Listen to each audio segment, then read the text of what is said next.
Après 2 jours de travaux intenses, le Comité national d'investiture du Parti congolais du travail a tablé sur ses candidats appelés à représenter cette formation politique au sénatorial le 20 août de l'année en cours. Sur un total de plus de 240 dossiers, seulement 55 ont été approuvés par le comité d'investiture. Ce dossier comprenait 245 demandes d'investiture, dont 57 candidatures des femmes, soit 23%.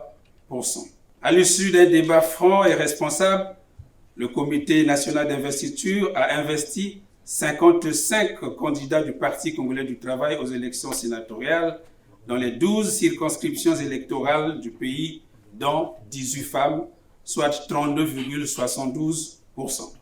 Les candidats PCT au sénatorial résultent d'un choix judicieux du Comité national d'investiture. Les résultats auxquels nous sommes parvenus sont le fruit d'une analyse minutieuse, initiée depuis les fédérations de notre parti et dont la présente réunion a constitué l'ultime étape.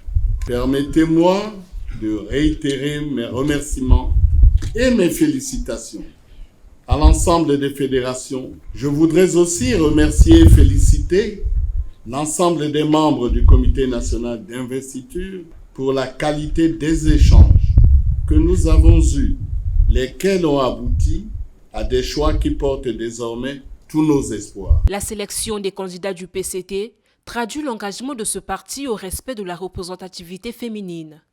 Ce qui est important, c'est de ne pas regresser.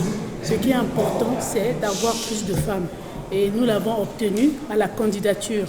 Et le Parti congolais du travail, comme je l'avais dit, c'est le parti qui présente le plus de femmes. Le plus dur, c'est d'avoir été choisi. Maintenant, il reste que la bataille sur le terrain. La tâche n'a pas été du tout facile pour le Comité national d'investiture d'opérer un choix des candidats sous la base des rapports des organes intermédiaires du parti. Les 55 candidats au sénatorial devraient œuvrer afin de permettre au président de la République de consolider son ancrage au Parlement.